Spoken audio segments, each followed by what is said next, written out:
Dova pegar aquela perversa, ative seu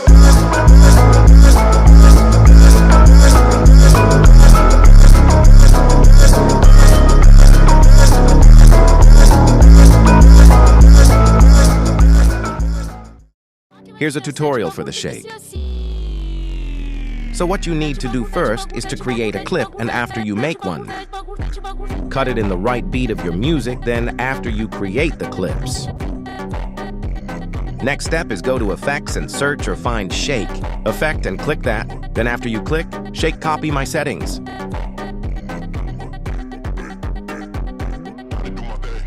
Next, copy my graph. Speed 100, intensity E80. Next graph, put it all into 0. Copy my graph, or you can make one. After you follow next is to copy it 2 times and put it into your clips.